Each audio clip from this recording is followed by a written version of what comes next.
The knock on the mountain.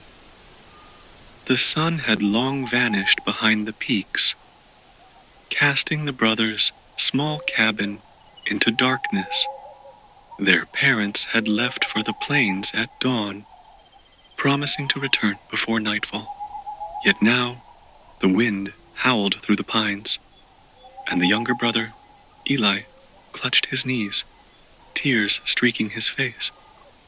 They're not back yet, Eli whimpered. Older brother Jonas placed a firm hand on his shoulder. They're fine, just delayed. Then, a knock, both froze. It wasn't a familiar rhythm. 3 quick taps, a pause, then 2 more. This was wrong.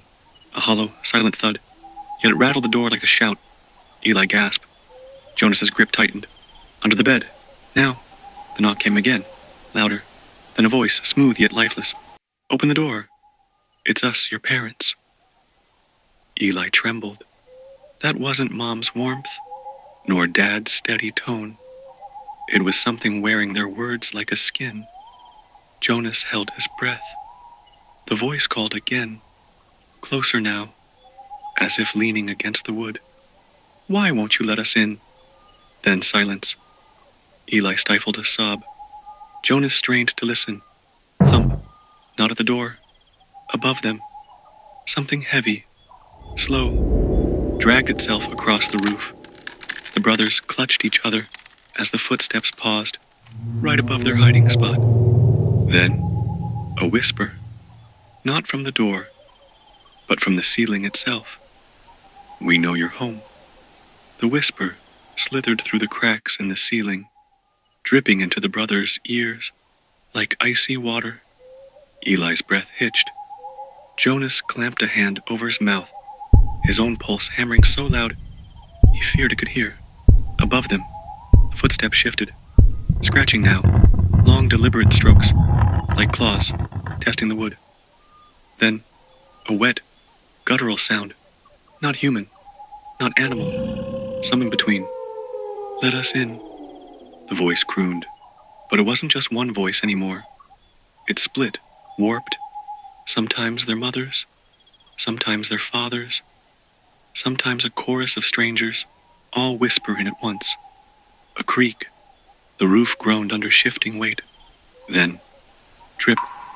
Something warm and thick landed on Eli's arm. He didn't dare look. Jonas did.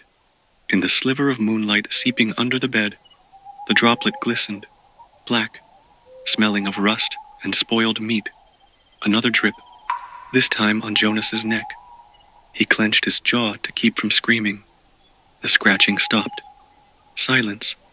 Then, thud. The entire cabin shook as something heavy landed just outside the door. The brothers could hear it breathing, wet, ragged, like lungs filled with mud. We're cold out here, the voices whimpered. But the sound was wrong, too close, as if the thing's mouth was pressed against the crack beneath the door. Jonas's eyes burned with tears. Eli shook violently against him. Then, knock. The same hollow, wrong sound from before. But this time, it came from inside the house, from the bedroom wall. Something was already in, and it was knocking back.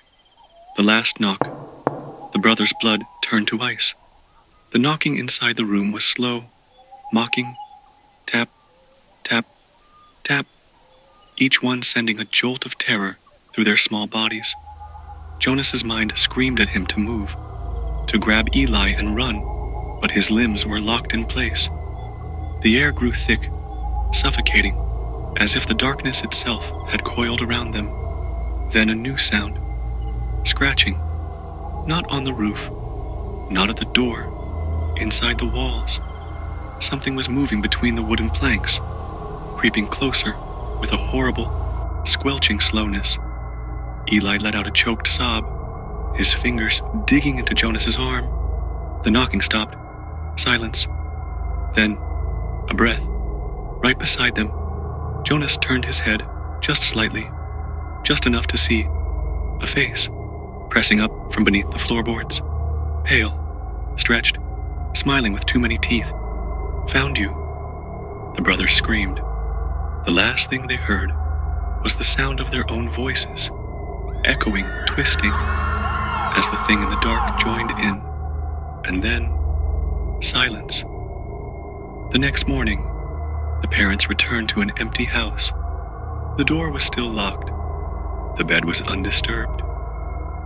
But on the floor, beneath the bed, 2 small handprints remained, pressed deep into the wood, as if something had pulled them under, and on the wall, a single, final knock echoed, though no one was left to hear it.